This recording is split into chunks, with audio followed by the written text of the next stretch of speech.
Bonjour ou bonsoir mes amis, voici la vidéo que vous attendez tous, la troisième partie des contacts défunts avec Béatrice. Je vous souhaite un bon visionnage et n'oubliez pas de vous abonner si cela n'est pas déjà fait. À bientôt, Josia.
Toutes ces expériences que j'ai vécues chez moi, à un moment donné, ça, j'ai eu les caresses dans les cheveux, j'ai eu l'assise sur mon lit. Une fois, c'est vrai que ça peut paraître vraiment dingue ce que je raconte pour les gens, par exemple,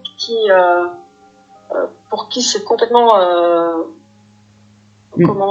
perché, on va dire. Oui. Mais il m'est arrivé aussi, toujours à cause d'expériences comme ça, dans mon lit, je m'endors et paf, je sens quelqu'un qui met comme un grand coup de poing à côté de mon visage, mais un coup de poing dans le matelas, à côté de mon visage. Ça alors c'est fou ça.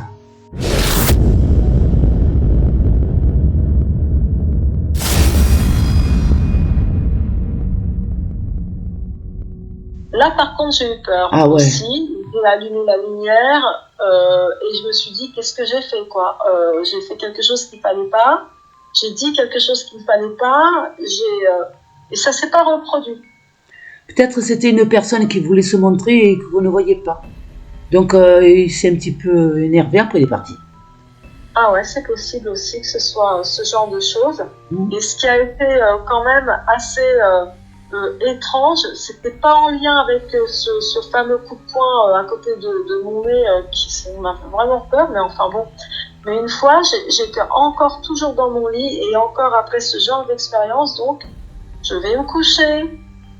Je me couche et au moment où je m'endors, je sens, vous savez, le courant d'air froid qui vous traverse le corps. Oui.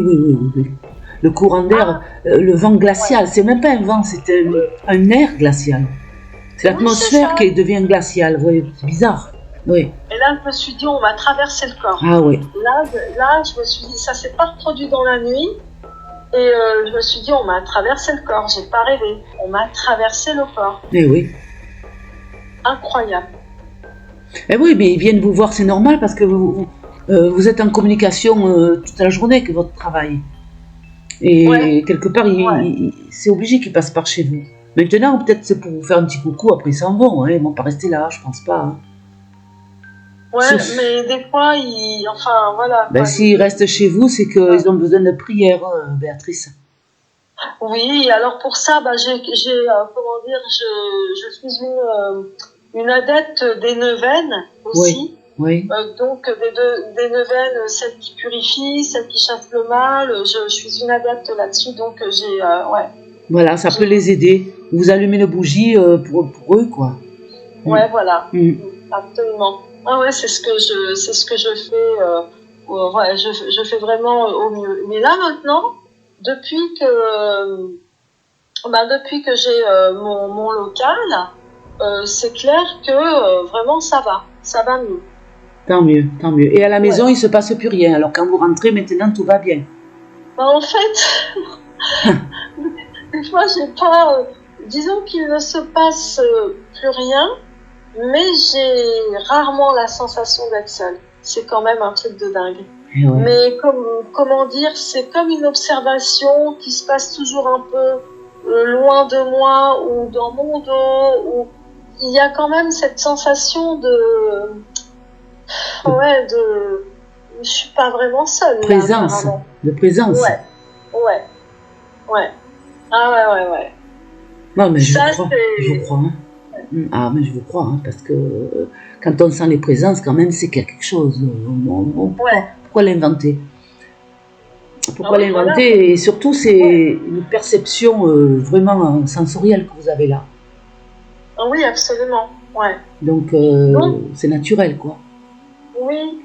Ouais, c'est vrai. Et je dirais que c'est pas une présence, on va dire, néfaste. Vous sentez que c'est féminin ou masculin?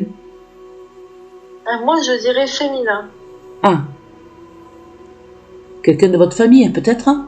Mais ça se trouve, il y en a un autre. Peut-être qu'il y a une autre présence que j'ignore. Hein. Ah, mais oui. Oui, en général, c'est rare quand ils sont seuls. Ouais. Donc, bon, mais ça a l'air d'aller. Bon, là, j'ai pas eu d'autres manifestations. Il y a pas longtemps. Parce que le coup de l'alarme, quand même, le coup de l'alarme, ça date il y a pas si longtemps. Je crois que c'est la plus récente. C'était quand l'alarme? Ouais. L'alarme ça doit faire, ça fait même pas 1 an. D'accord. Ouais, c'est assez récent quand même. Il fait penser qu'à moi, ça m'est arrivé aussi l'alarme comme ça. Quand j'habitais dans la maison d'en bas, j'ai oublié de le mettre sur les écrits que j'ai écrits. Et c'était un détail, j'ai oublié. Ouais. Mais alors là, moi, c'était toutes les alarmes de la maison. Hein. Il y en avait une dans le couloir près de la chambre.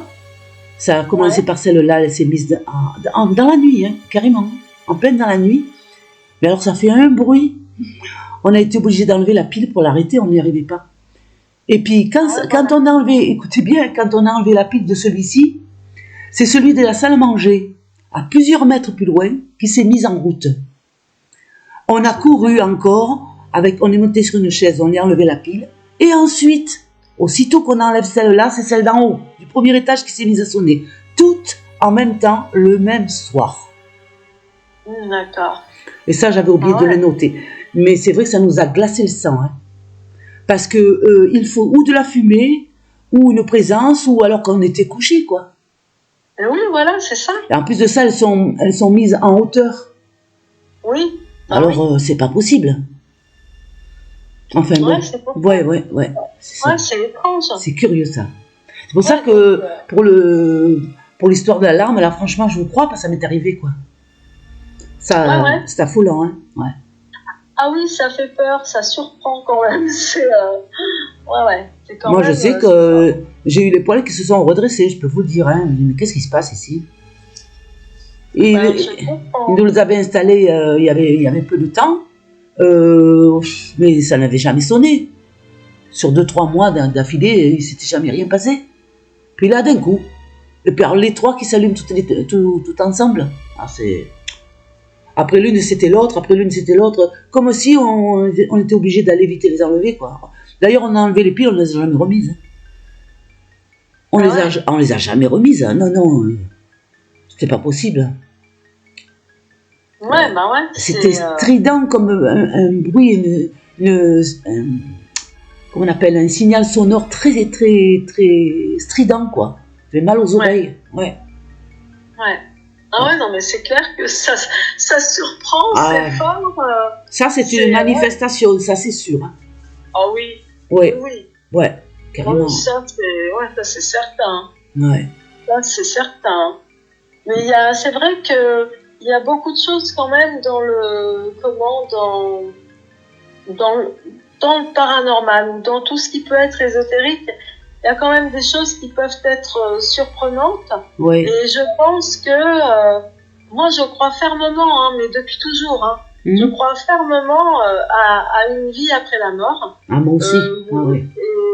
Et je crois aussi fermement, effectivement, que les gens qui meurent, ou quand on meurt, tout simplement, oui. on ne part pas tout de suite.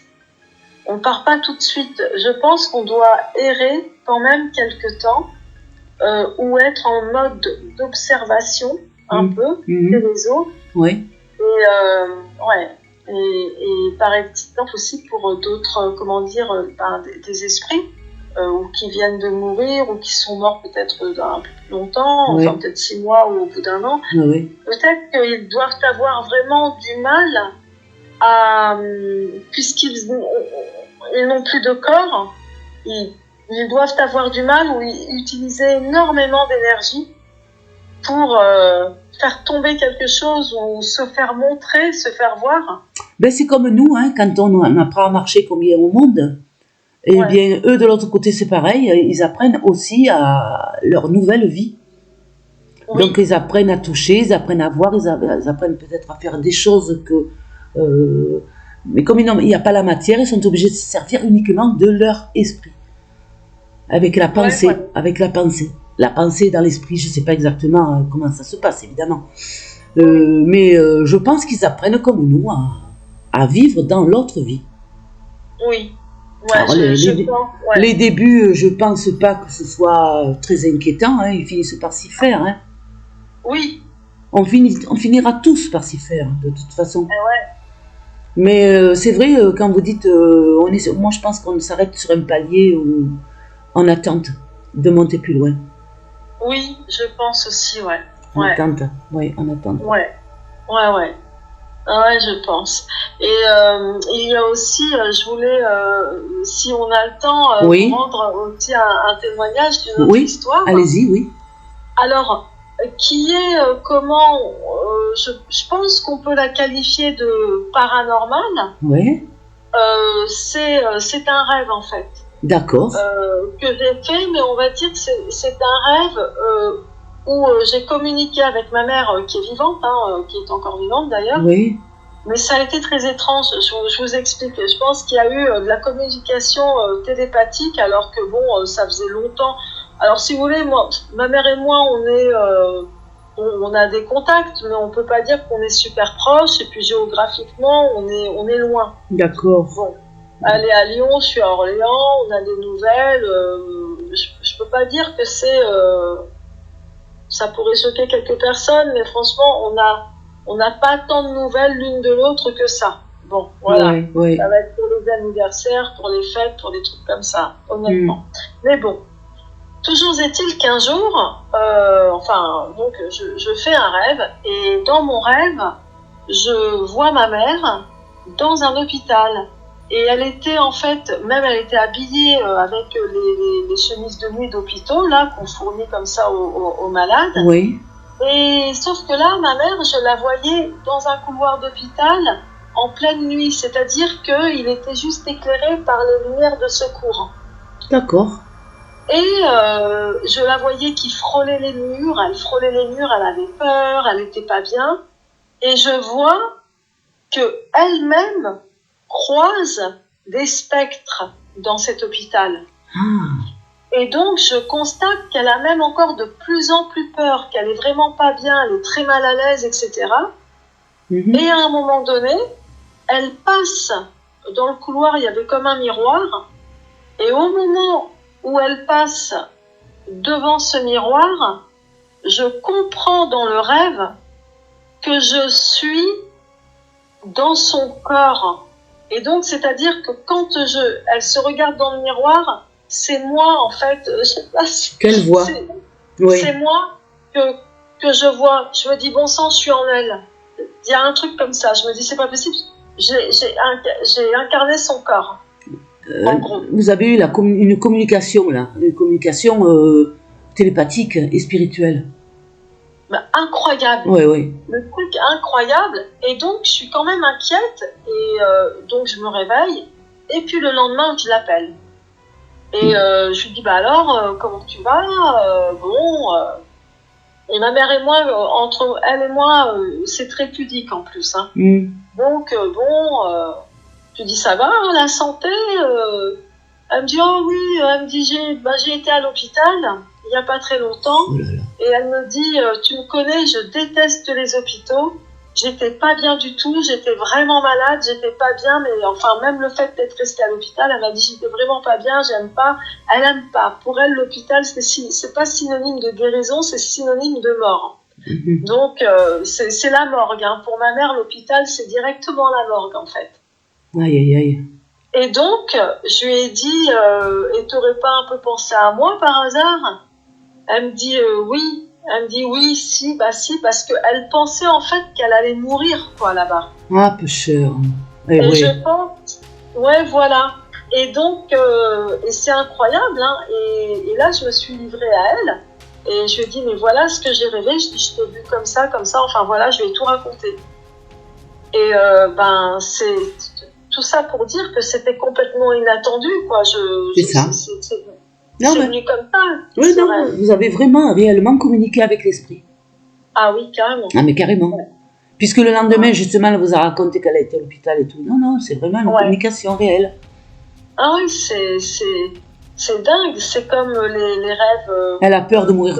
Votre mère, elle a peur de mourir toute seule, la pauvre. Hein. Je vous le dis. Oui, mais hein. bon, elle est en fait là où elle est, elle habite près d'une autre fille qu'elle a, hein, donc ma sœur. D'accord. Donc elle est pas seule, elle a ses petits enfants là-bas et tout. Donc cette peur de mourir, elle a une peur de mourir terrible, votre maman. Hein.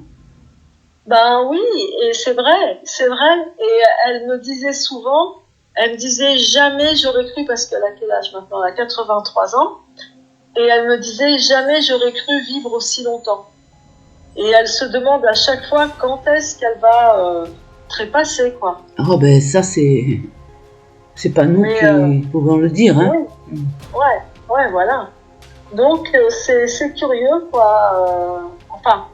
Mais c'est vrai qu'il y a de la communication comme ça aussi qui est possible. Moi, j'ai eu cette expérience aussi avec mon fils, hein. Incroyable. Ouais. Par le biais de la télépathie aussi?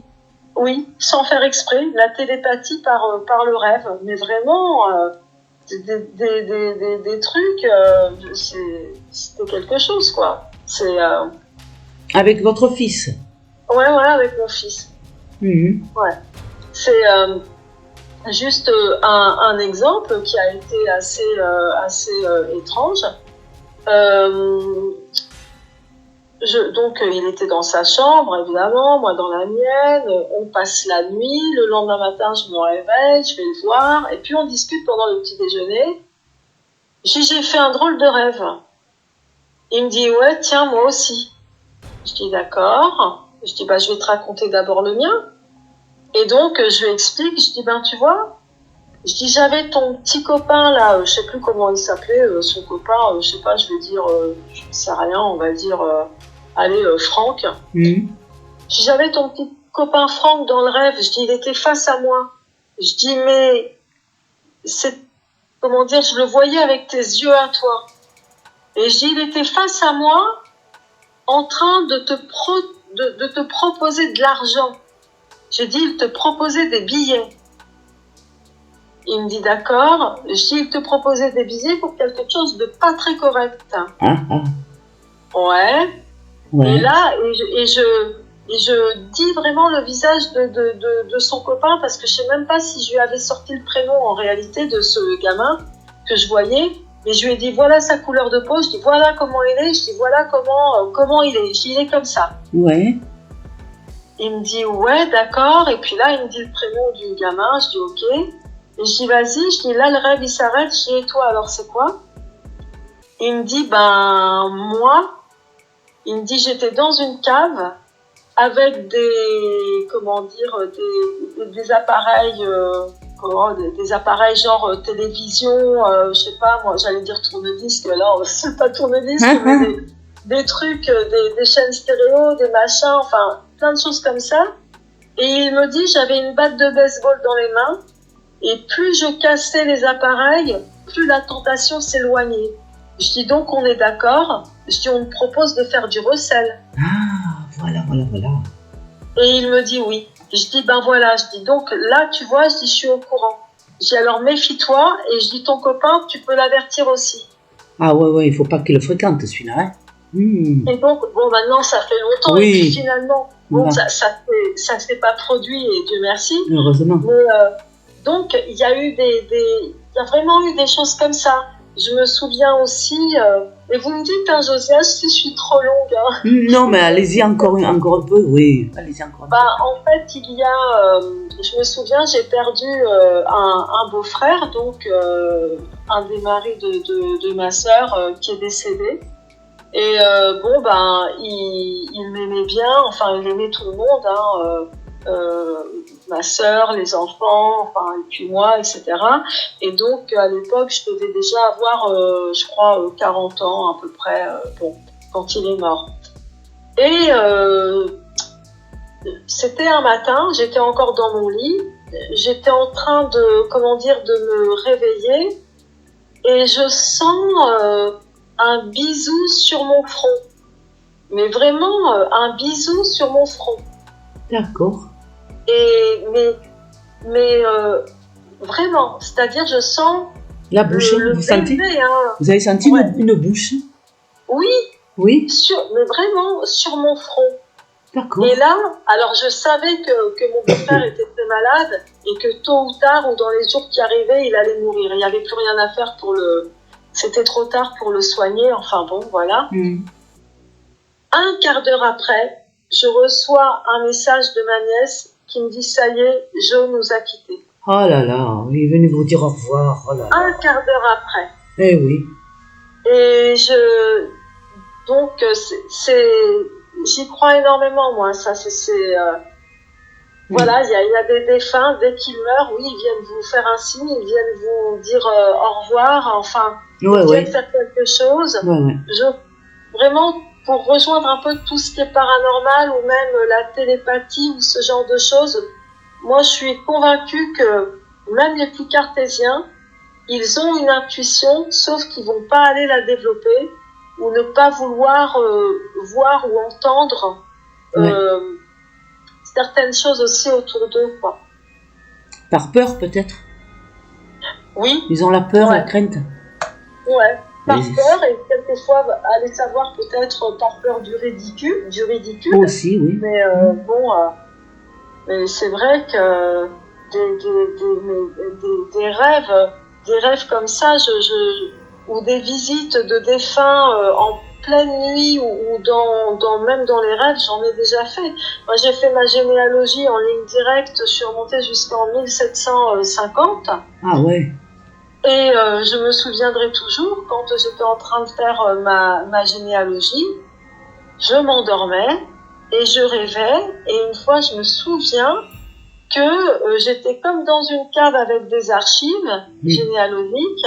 Oui. Et je croise une dame d'un certain âge et elle me prend par la main et elle me dit « Non, c'est pas par ici, il faut que tu ailles là ».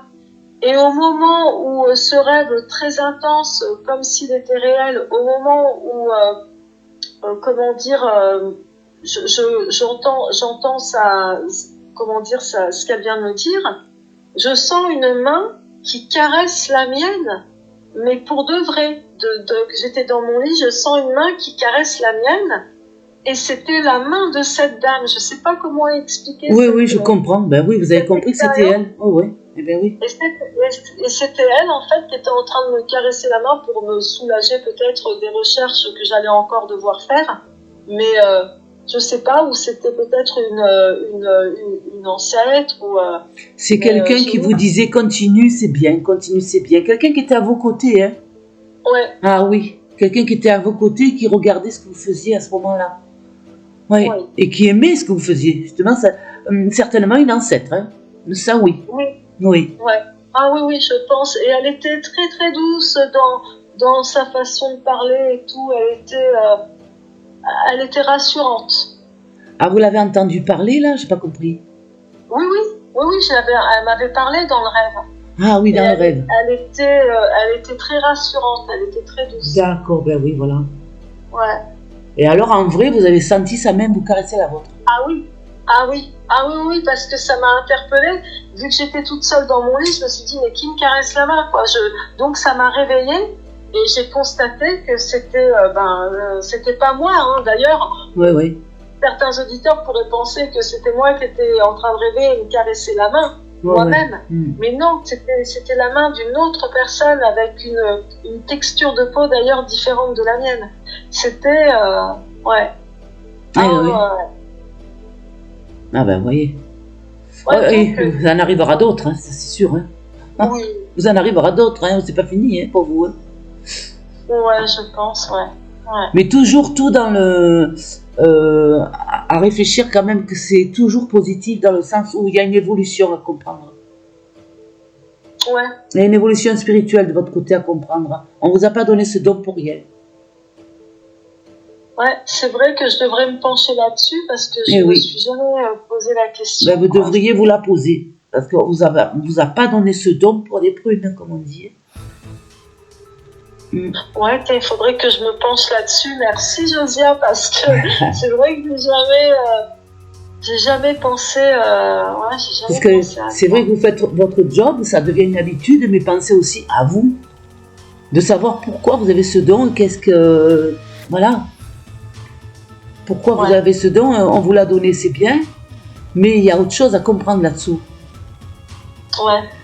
Peut-être, c'est vrai. Oui, il y a quelque chose à comprendre. Et certainement, il y a une mission aussi. Ben, la mission, déjà, vous la faites à moitié avec le biais de votre travail. Par le biais de votre travail. Déjà, la mission, vous l'exécutez un peu quand même. Mais il y a ça, c'est le côté matériel. Oui. Et après, il y a le côté spirituel qu'il faut utiliser et comprendre. Ouais. Ouais, il faudrait que je me penche là-dessus. Ouais. Parce que vous aidez les gens à communiquer avec leurs défunts, mais pensez aussi l'autre côté. Est-ce qu'il n'y a pas des défunts qui aimeraient bien communiquer avec leurs vivants? Oui. Et voilà, il y a l'autre sens aussi. C'est pour ça qu'il y en a qui viennent chez vous. Ouais, c'est vrai. Ouais, il faudrait que je vois ça. Il y a ce côté-là aussi, peut-être que vous pourriez le faire. Avoir des messages et pour les envoyer aux personnes qui oui, à qui les messages s'adressent, quoi. Je suis persuadée que vous êtes capable de le faire, ça. Je sais pas pourquoi. Ben, j'essaierai. Je vais voir ça. Ouais. Ce serait un plus même pour vous. Ouais. Mais par contre, il ne faut pas avoir trop peur, hein. Oui, voilà, c'est ça. Parce que vous vous fermez un peu de ce côté-là parce que vous en avez un peu peur, quoi. Ce qui est compréhensif déjà, hein. Ouais. Quand même, c'est compréhensif. Hein. Mais voilà, ils savent que vous avez peur, ne vous inquiétez pas, ils le savent. Mais en même temps, ils savent que vous pouvez être utile et je pense que des fois, ils peuvent insister. Hein. Vous voyez ce monsieur qui est venu avec son énergie bleue, là, et lui, il avait un message. Il avait un message pour sa femme. Ah oui, mais j'ai pas compris comment il voulait me le communiquer parce que... Eh bien, par télépathie, Béatrice. Par télépathie, il faut fermer les yeux, essayer de rentrer dans ce moment-là avec lui en communication. Par télépathie, vous allez entendre ce qu'il avait. Je pense que c'est comme ça. Vous avez un don direct avec la télépathie et l'esprit. Et oui. Parce que pourquoi viendraient-ils alors vous voir comme ça? Non, ils ont des messages aussi à envoyer. Ouais, certainement. Ah oui, certainement. Il faudrait que je prenne un certain recul pour... Vous penchez un peu sur la question, quoi, comme on dit. Oui, absolument, oui. Voilà. Bien, écoutez, Béatrice, c'est formidable tout ce que vous nous avez raconté hein, ce soir encore. Et franchement, ça fait un peu flipper, mais en même temps, ça fait du bien. Parce que, on se rend compte quand même, que ça continue, la vie n'est pas morte. La vie, elle continue. La mort, on peut dire qu'elle n'existe pas. Il n'y a que la mort du corps qui existe réellement. Ah oui, Ah, Tout ce qui est matière, ça s'en va. Hein. Tout ce qui est matière, de toute manière, s'en va en biberine, comme on dit. Mais tout le reste, au niveau spirituel, ça tient le coup. Hein. Et tant mieux. Ouais. Et tant mieux. Ouais. On reste vivant et autre chose après. Ouais, absolument. Et même les animaux, hein, attention. Hein. Oui. Ah oui. Ah oui. Les animaux aussi, ils ont des choses à dire et on les ressent. Hein. Oui. C'est pareil. Hein. Ouais. Mais ça, ce sera une autre histoire. Hein. Ce sera pour une autre histoire. Oui. D'accord, très bien. Voilà, Béatrice, je vous remercie d'être passée. Vraiment, ça a été très gentil de passer à l'émission à nouveau. Vous étiez passée la première fois, c'était dans votre première vos témoignages. La première fois, c'était sur le numéro 7, je crois. Oui. C'était le 7e. C'était le 7e. C'était le 7e. Et là, ce sera le 10e. Donc, c'est le 10e d'ailleurs. Et la première fois, c'était sur le 7e. Si les gens veulent aller écouter, vous écouter encore ce qui vous était arrivé, c'était fou ce qui vous était arrivé d'ailleurs. Hein. Dans le témoignage numéro 7, terrible de chez terrible. Et là, encore une fois, vraiment, ça, on reste quand même assez bouche bée. Hein. Voilà. Oui, bon là, c'est plus sage, c'est peut-être moins spectaculaire que dans le numéro 7. Ouais, le numéro 7, c'est beaucoup plus, plus descriptif, plus... Comment on pourrait dire ça? Plus fracassant, quoi. Ça, c'est d'emblée. C'est d'emblée, ce qui vous est arrivé, ça a été vraiment... Ah, mais franchement, le pire, disons que pour moi, le pire, les deux situations les pires que j'ai vécues comme situation paranormale, mais vraiment qui font flipper, c'était quand j'étais enceinte. Oui. Donc, c'est ce que je raconte dans le numéro 7. Cette ombre noire, quand j'étais enceinte avec l'ombre noire là derrière mon dos. Oui. Qui avait pris la voix de mon mari. Voilà, et ça, c'est dans le numéro 7. Ouais. Dans le numéro 7, ouais. Et puis, j'avais dû raconter aussi dans le numéro 7, c'est pour ça que là, j'en ai pas reparlé, parce que je pense que je l'ai raconté dans le numéro 7. C'était l'appartement dans lequel l'ancienne locataire avait fait du vaudou, de la sorcellerie. Oui, vous l'avez raconté aussi. Ça aussi, c'est flippant. Donc, et là, je me rappelle, j'avais souffert. Hein, j'étais restée que 8 mois là-bas parce que j'en pouvais plus. Il fallait que je redéménage, etc. Mais là, je peux dire que c'était... franchement, c'était violent. Vraiment, c'est les deux pires expériences, on va dire, très, très malaisantes que j'ai vécues. Donc, si certains auditeurs n'ont pas écouté, eh bien, qu'ils aillent voir cette vidéo aussi, numéro 7. D'ailleurs, toutes vos vidéos. Oui. Parce que franchement, les histoires, même d'autres personnes, sont quand même extraordinaires. Et ça vaut le coup de les écouter, quoi. Que vous puissiez avoir du monde qui les écoute. Ce qui incitera peut-être les gens, d'ailleurs, à vous contacter pour raconter leurs histoires. J'espère bien, oui. Il faudrait qu'ils me contactent par le biais de messages privés, MP, quoi. Oui, voilà. Un message privé, Ouais, voilà, absolument. Moi, j'écoute, hein, et puis voilà, on en parle. Il faut que ce soit vrai, par contre, évidemment. Moi, je ne prends que des histoires réelles, hein, pas des histoires inventées. Hein, voilà. Mais ce que je vais faire, je vais vous envoyer donc en privé, naturellement, les photos Alors, il ne faut pas vous attendre à des grands textes. Hein. Ça fait rien. C'est souvent des dessins, ou des petits mots, des choses comme ça. Hein. Oui, ça fait rien, c'est très très bien. C'est très très bien, je les montre aux auditeurs. Je vais vous envoyer ça alors. C'est gentil. Merci Béatrice. De rien. De rien, Josiane, merci à vous également. Hein. Passez une très très bonne soirée. Hein. Merci. Et merci d'être passée. Béatrice, je vous fais de gros gros bisous. Moi aussi, je vous embrasse et vous souhaite plein de bonnes choses en tout cas. À vous aussi, Béatrice. Merci beaucoup. Merci. Et bonne continuation dans votre travail. Continuez. Ouais, merci, je continue. Merci beaucoup. Bisous, bisous.